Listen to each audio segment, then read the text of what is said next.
Thank you to the dozens and dozens of you who helped serve at our fall family fair. We had, I think, between 400 and 500 guests in our building, and being able to pivot last minute because of the rain and the weather was awesome. So thank you for that. I want to start off this morning curious if is anybody else in the room? Do you guys enjoy people watching? Any people watchers? Right? You know, some of you, yeah, and when I say I enjoy people watching, I don't mean I intentionally go to the mall to watch people, because that's called a stalker. That's illegal. We don't do that.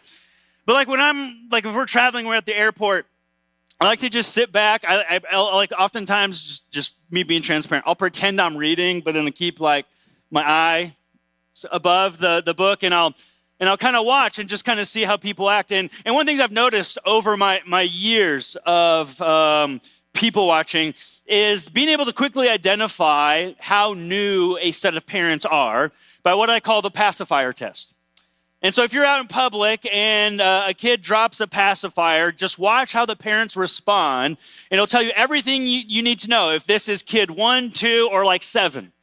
Because if it's kid 1, the parents start to freak out. They get caution tape, they kind of mark it off, they put on hazmat suits, they pick up the pacifier, and they either throw it away, let's just get a brand new one, we got to take this home, they put it in a Ziploc bag and another one, we're going to boil this when we get home to get rid of all the germs. That's kid 1. Kid 2, typically they'll drop it, the parent will maybe look at it, maybe they'll get a wet wipe out, and you just do a quick little sanitation, pop it back with the kid. Kid 3, half the time the parent just looks at it, be you can get it if you want. I don't know, I'm tired. Sometimes they'll pick it up, let the dog lick it off, give it back to them. You know what I mean there? You can really tell how seasoned a parent is. It's super fun to watch. And as we continue our teaching series called Pre-Decide, today we are talking about the power and the importance of being good parents. And so whether you are a seasoned parent, whether you are an aspiring parent, maybe you're like me, you are in the middle of your parenting journey. Maybe you don't have kids, but you consider yourself a spiritual parent, because even if you don't have kids, you are a parental figure for men or for young lives in our community. You might be one of those DINK households. You guys know what DINKs are? Dual income, no kids. Okay, enjoy your freedom while it lasts. There's a little bit of coveting there. But no matter where you fall, I believe the priorities and the values of being a good parent apply to all of us. So just quick show of hands. How many of you desire to be a better parent or to be a good parent once you become one at some day? Show of hands. Show of hands. How many of you? Okay, good. How many of you would say that parenting is hard? Parenting is hard. Okay, raise your hands. Who thinks parenting is easy? Right? Couple of you? Okay, let the record show these people have never been a parent before, okay? And so as we talk about parenting, the quickest thing that I learned, man, is that parenting is a mirror to your life and to your soul. And what I mean by that is there is nothing that will show you more about yourself than having these little children follow you around, even when you don't want them there. And you'll begin to learn quickly maybe some of your verbal tics. You'll learn quickly some of the language and the songs you listen to. But, ooh, we should not listen to that one anymore. You'll learn quickly about how well or probably not you regulate your emotions when you let a 3-year-old literally change the course of your life with a tantrum or a fit. You see, parenting is like a mirror. And what it's interesting, as hopefully as followers of Jesus, the Bible doesn't have a whole lot to say about parenting. There's a couple proverbs that have some good parenting wisdom. There's a couple stories, but there's no book of second parents. The Apostle Paul didn't write to Timothy a third time and say, hey, bro, once you get older and have kids, this is what I need you to remember and how to raise them. And I've always wondered why that is. And then I began, as I studied and taking the whole context of Scripture into mind, is that something has dramatically shifted over the decades and the centuries. And it's that back then when the Bible was written, it's kids were not the center of the universe. Kids weren't the center in which everything around the family revolved around. And for some of us, for many of us, that's very different for today. The emphasis was on the parents and the grandparents, because the family unit would often live together multiple generations on the same farm or in the same home. And so the thinking or the premise was purely as if the parents loved Jesus, the grandparents follow Christ, then there was a really, really good chance that the kids would do the same. And so for us today, when we talk about parenting on purpose, there's one passage that I think every parent back then would have known and memorized, and is a really good passage for you and I to take into consideration, and that's Deuteronomy chapter 6. So if you have a Bible, I invite you to turn with me to Deuteronomy chapter 6 this morning. The book of Deuteronomy is the fifth book of the Bible. That's New Testament. Genesis, Exodus, Leviticus, Numbers, Deuteronomy. The first 5 books of the Bible are often referred to as the Torah, the Pentateuch, the books of the law. It's essentially God's design for life, for marriage, for his kingdom, and even for his church. And the Shema in Deuteronomy chapter 6 was written during this time in which God's people have been exodused. They left Egypt by following the Spirit of God, and they're wandering in the desert for 40 years. And God comes to Moses and says, this is an important way in which you need to lead my people. And the Shema, Deuteronomy chapter 6, specifically verses 4 through 9, are the passage that you would memorize first as a young Hebrew boy. So when you started to learn about the ancient scriptures, the Old Testament, when you started to memorize them, apply them to your life, you would first and foremost memorize the Shema. And the reason it's called the Shema is because of how it works in the Hebrew. Shema Yisrael, Adonai Eloheinu, Adonai Echad, Va'ahavat. And that's how it begins. So that's why it's referred to as the Shema. And so we're going to take this passage and we're going to pull 4 kind of important facets from us for today as we learn how to parent on purpose with purpose. So Shema, Deuteronomy chapter 6. If you're there, say there. Pens at the ready. And let's dive in. It says, these are the commands, decrees, and laws the Lord your God directed me to teach you to observe in the land that you are crossing for the Jordan to possess. So this is Moses speaking to essentially the rest of the Israelite people. So that your children and their children after them may, underline this phrase, fear the Lord your God as long as you live by keeping all of his decrees and commands I give to you.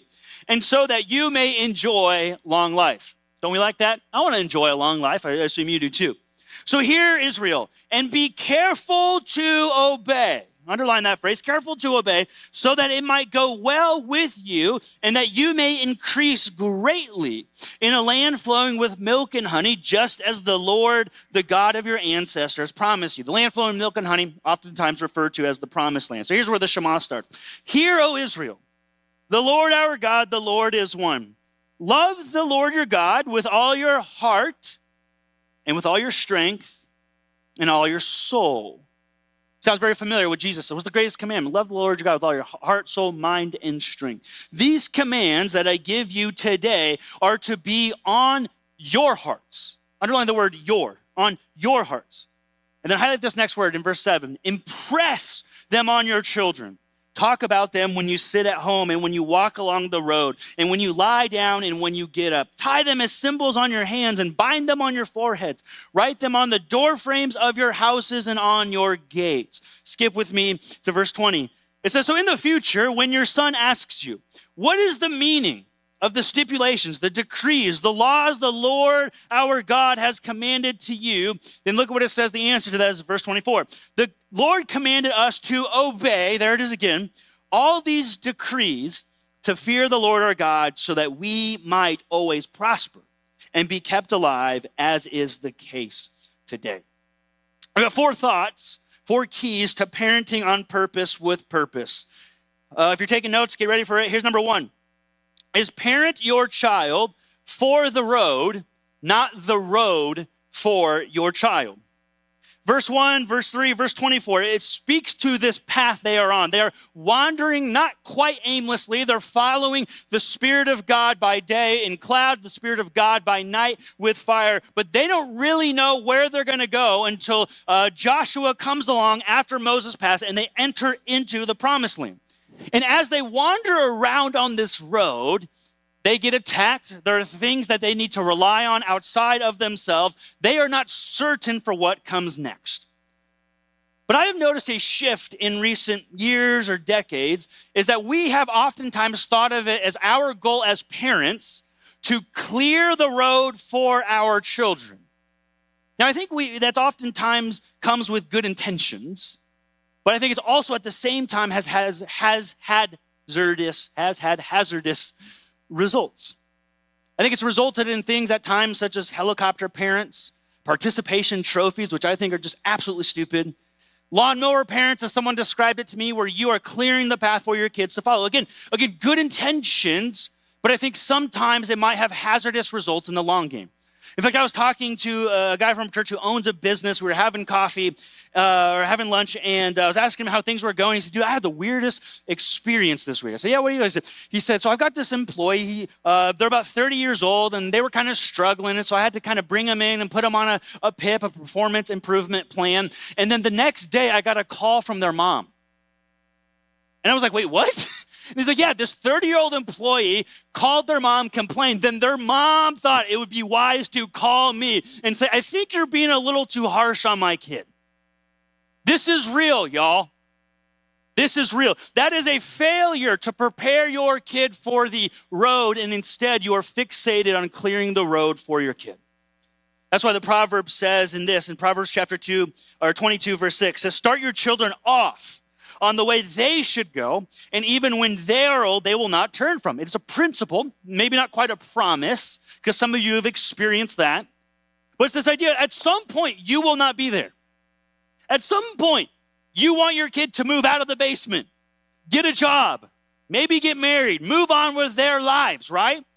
And you can't do that if you are fixated on raising the path, clearing the road for your child instead of preparing them of how to handle it. I don't know who needs to hear this. If you are the parent, let me remind you, you are the parent. If you desire to be a parent, if or when you have kids, your kids are not in charge.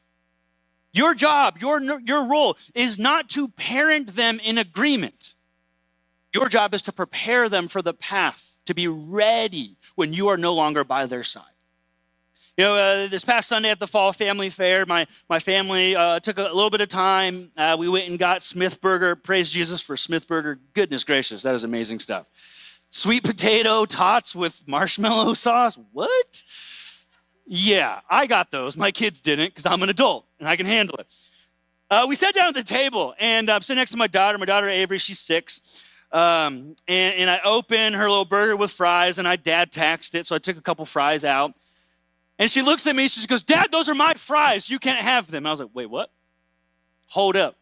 I looked at her, I said, did you pay for these? Well, she said, no, but you gave them to me. I said, but I paid for them. These are the Lord's fries, because we're in the house of God. I said, let's not forget, Avery, that everything you have in life is because mommy and daddy love you and care for you. So if dad wants a couple French fries, he's going to take a couple French fries. You see, we need to parent kids because they're kids. They're childish. They do dumb stuff all the time. And some of you are like, I must be a kid still too, because I still do dumb stuff all the time. But you get the point. They're unwise. They're immature. They're unmolded clay.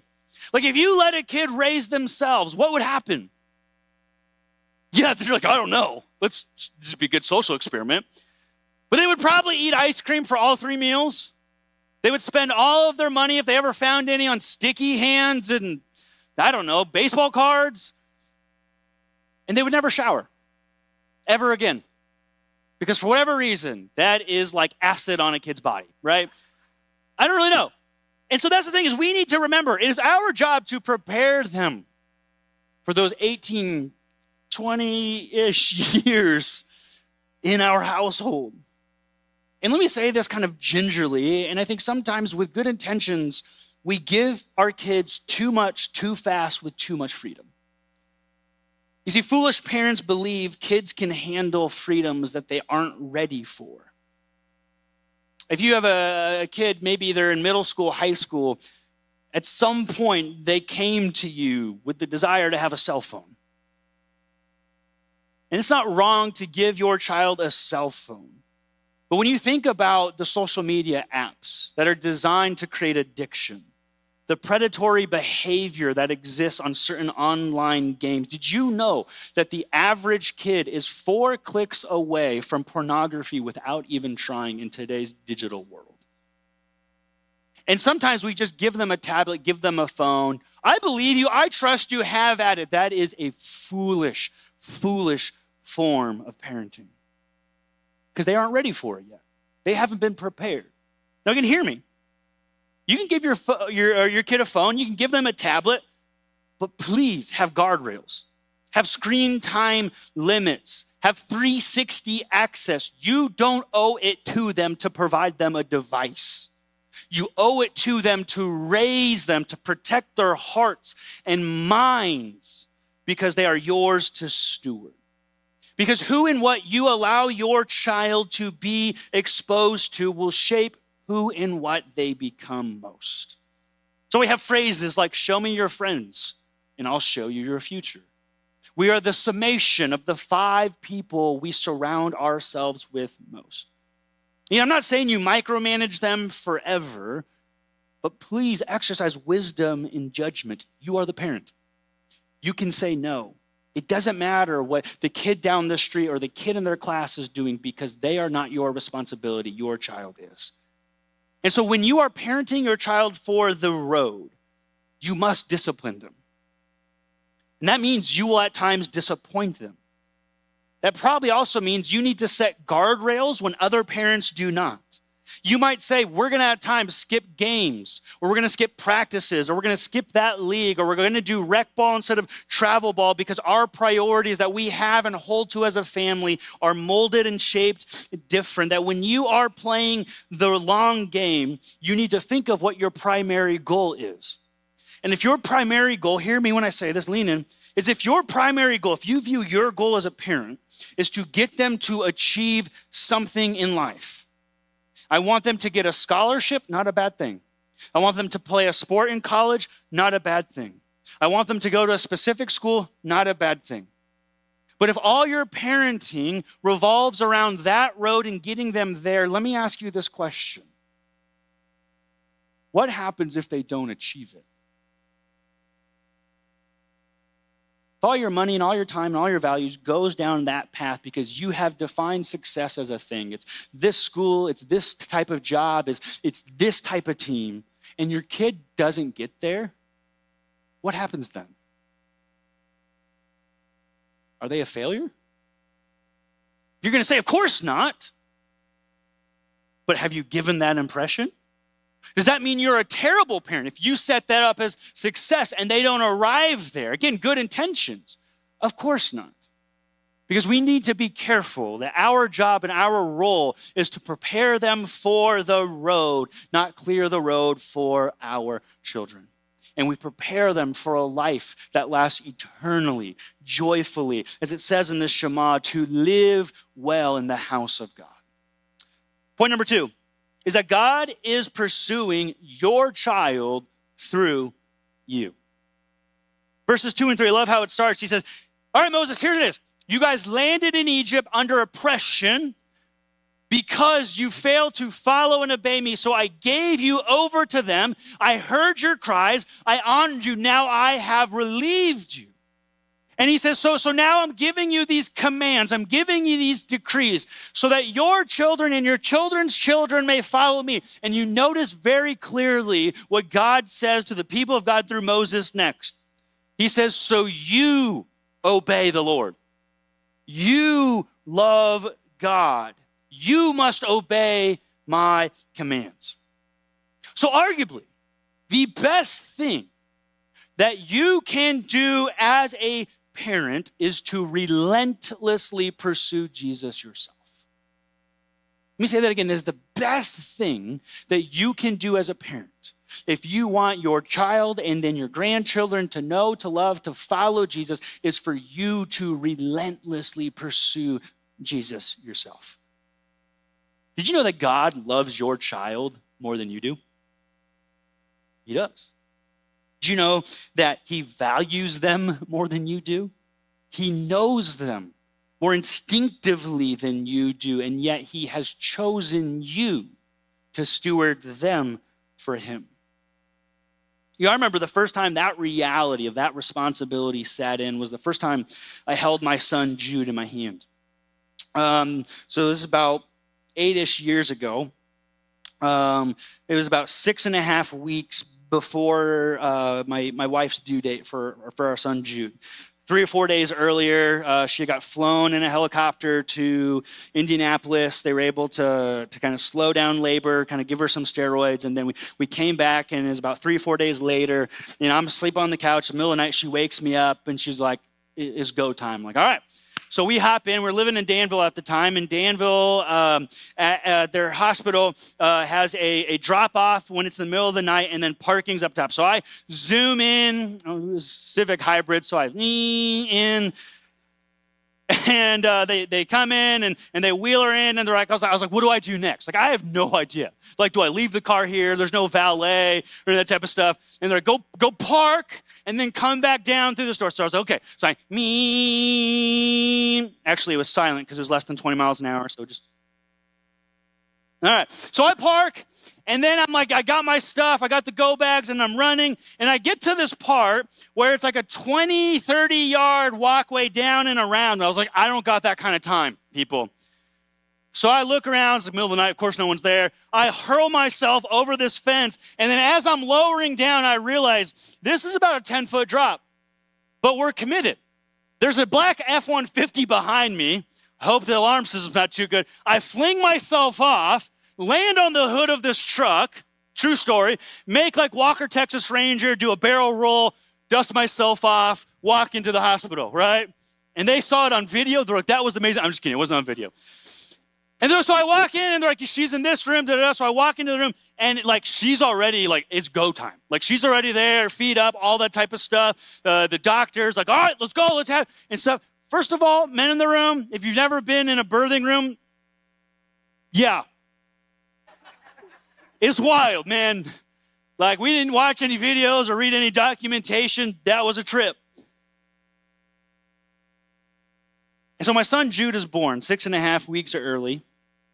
He was a tiny guy, as you can imagine. He could fit in the palm of my hand. And I had two immediate thoughts. Thought number one, and I hope you can understand this. I'm not a violent person. My first thought, I could kill somebody. If somebody threatens this child, I could end their life. I'm just being honest. Thought number two, I have no idea what to do next. And I'm not talking like, how do you clean those first kind of like tar poops out of the diaper and stuff? We're talking like the responsibility to raise this child, to live, to be kind, to be gracious, to love and to follow Jesus. It overwhelmed me. That's why God says to the people of Israel, be careful to obey. Because parents, your faith matters. And it matters a lot. The author of Hebrews says in chapter 12, verse 11, he says, no discipline seems pleasant at the time, but painful. Later on, however, it produces a harvest of righteousness and peace for those who have been trained by it. Pursuing Jesus requires discipline for our own spiritual well-being. And it produces a harvest of righteousness. So we have that phrase, if you spoil your kids, you'll raise your grandkids. But if you raise your kids, you get to spoil your grandkids. Children are souls to be led, not humans to befriend, first and foremost. Their faith starts with you. My kids' faith starts with me. Their well-being starts with you. Their ability to make wise choices starts with you. So if you don't have a faith of your own, if you don't take care of yourself, if you don't make wise choices, how do you expect to pass that along to them? Because they won't follow what you say or your beliefs. They will follow what they see modeled. And you can only control you. You and your spouse, you might not be on the same page. You might not be going in the same direction. You might have different tones or inflections, but you can do your part to be that present, faithful, and solid example for your kids. Because God is pursuing your child through you. Which leads me to point number 3, is that a first-hand faith is something that they can emulate. A first-hand faith is something they can emulate. The Shema, hear, O Israel, love the Lord your God with all your heart and with all your soul and with all your strength. When it comes to parenting, more is caught than it is taught. It's more about what they see than what you say. The whole phrase, do as I say, not as I do, sounds good, kind of funny, terrible way to parent. So like, what are your kids catching from you? If you don't have kids, but you want to, what would kids who lived in your house catch from you? I want to share a story with you that absolutely crushed me. This is a few weeks ago. My wife's a teacher, so she was working late for school. So I had Jude and Avery, they were at home, and so I fed them dinner, and I got them showered, I think. Whatever, we're still alive. Got their teeth brushed, I know that one. So they come out, and I said, all right, hey, let's say some prayers before bedtime. And so my daughter, she's like, I'll pray and stuff. And so she starts praying, and she's got these sweet little, hands and cute little voice and all that. Yet at the same time, too, she's like a gremlin, so I don't know what happens, but whatever. And so she prays, and then I was like, all right, Jude, it's your turn to pray. And he starts breaking down. He has an emotional breakdown. I don't want to pray. I don't like to pray. I don't want to pray. And I was like, whoa, what? I was like, okay, hold up. So I take Avery, put her in a room, and I come back out. I was like, Jude, let's have a talk, boy. What's going on? I said, why don't you want to pray? He's like, I don't like praying. I said, is it because you don't know how to pray? He's like, I don't really like talking. I said, praise just talking to God. He's like, I don't like to talk. And I said, bold-faced lie. You talk all the time. Anybody here who knows my son, you see him, he's in a Chiefs jersey. Just go ask him about Patrick Mahomes or Shohei Ohtani, and he'll give you stats. He's the first kid to raise his hand in class. Dude loves to talk. Think he gets it from his mom. Anyways, and I'm like, Jude, no, dude, praying is just talking to God. What's up? And then I was like, so why don't you like to pray? And he says to me, well, I can't pray to God because God doesn't exist.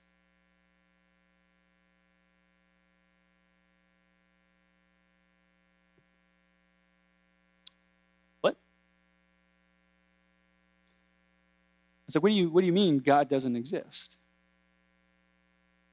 I said, do you not believe in Jesus and that Jesus loves you and died for you? He said, yeah, I do.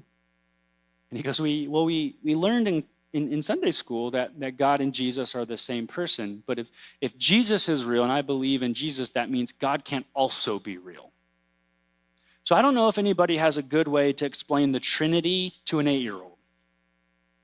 I thought, of all people, I should have been equipped for this. But here was the part that crushed me and dawned on me. The reason that my son didn't like to pray wasn't because he didn't believe in God. It's because I had not modeled it for him. It's the honest truth. They see me read my word. They see us pray around a dinner table. They see us serve. They see us give. But I had not modeled praying out loud to the God that we love and serve for them to catch it. It rocked me, crushed me. Because parenting is hard.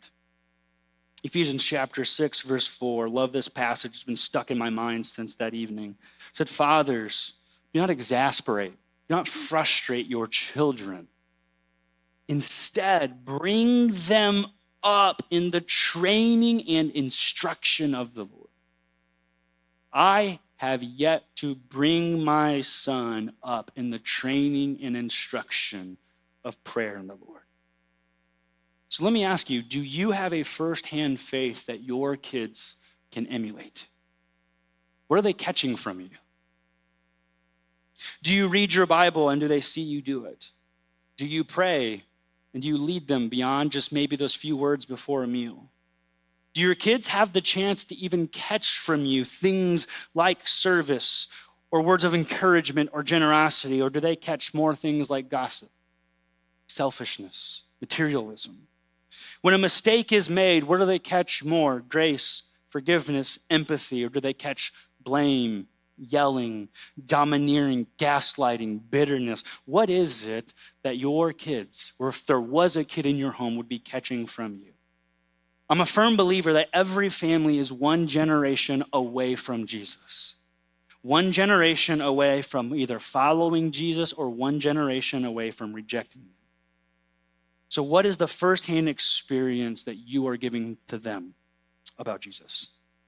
Point number 4 is that daily impressions last longer than occasional options. Daily impressions last longer than occasional options. Verse 7 says, impress them on your children.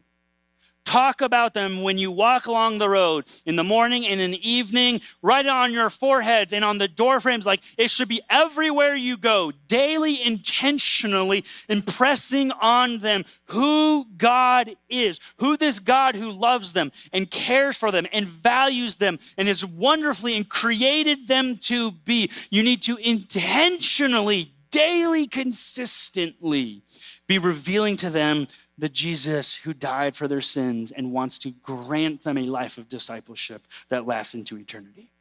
It speaks into the intentionality we need in order to parent well.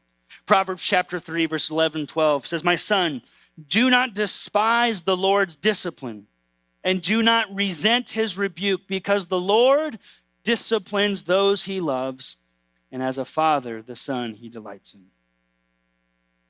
Paul David Tripp, he's got a great book on parenting. You could look it up. I'd highly recommend for you to read that get it from Amazon. But he says here, when it comes to this idea of parenting and the importance of discipline, I love this phrase of what discipline is discipline is a rescue mission.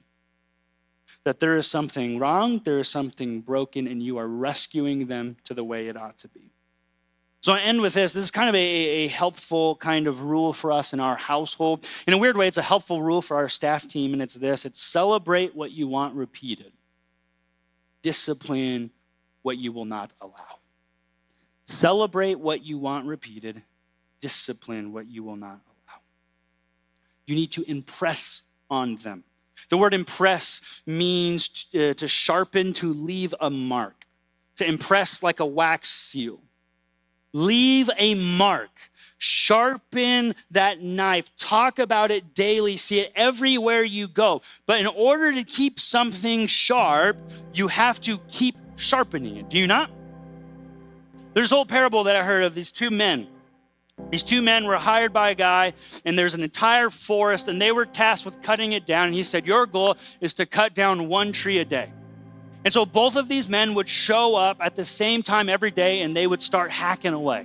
And then about lunchtime, one guy would pick up his axe and he would go home, or he'd go away for a couple hours while the other guy just kept hacking away. And after a few other hours, the other guy would come back and he would get back to work, but he would always chop down his tree first and finish before the guy who didn't stop working. And after a week or so of doing this, the guy who never stopped working worked up enough courage and said to the man, hey man, how is this possible? I don't stop working, I don't quit, and you take hours off, and yet you still finish faster than me. What's your secret? And he says, you probably think I'm lazy. You probably think I'm going home to take a nap. He says, what I'm doing is I'm going home and I am resharpening my axe. Because in order to tackle this task, your axe must always be sharp. Sharpen, impress on your children daily, at night, in the morning, when you eat. Impress in them about the God who loves them. You be that example of love the Lord your God with all your heart, soul, mind, and strength. But remember, you can't sharpen your kids occasionally. So I want to close with this question. What's optional in your home? If that's the key, if God is saying the key to raise up generations of people who love and want to follow God, look at what is optional in your home. What's optional in your home? Going to church? Reading the Bible? Serving, giving, prayer? Are games optional? Are practices, rehearsals, test prep, are those optional? What is optional in your home? Because optional sends the message that it's not quite as important as the other things. It's not quite as valuable. And if there's something that is just shown that it's not quite as valuable, how can we expect a kid to say, well, my parents didn't value it, why should I when I'm older? What do you want your children to be successful at in life? Life in the Spirit or sports, scholarship, social accolades? So of course, the spiritual things, that's what matters most. Okay, but does your calendar reflect that? Are you sharpening them daily? Are you impressing Jesus into their hearts all throughout the day? And again, this is coming from the guy whose kid said to him 2 weeks ago, I don't know if I believe in God. So I am in that with you. We are in that for you. Because it is our hope, it is our dream as a church to partner with you as parents to raise the next generation of relentless disciples to turn this world upside down. Because there is a God that loves their friends, their teammates, those in the plays with them, those that they sit next to in class. And we want them to be light in a dark place and salt to a tasteless world. All parenting is discipleship. And whether you are discipling them towards Jesus or not, you are discipling them towards something. The big question is going to come down to who or what. Parenting is hard. I get it. Parenting is exhausting. I get that too. Parenting is a really, really big deal. But it is the most rewarding, the most formative. And I would say there is no greater joy than when it is done right. So you can do this. You can parent on purpose, with purpose. But it starts with you. Pursue God. Prepare them for the road. Don't do all of the work for them, but give them daily impressions of the God of the universe who died for their sins and has a calling for their life as well. Let's pray. Jesus, we want to be great parents who parent for the things of your heart and your value. Lead us, show us, convict us. They are a gift to us from you, and may we steward them well. In your name we pray.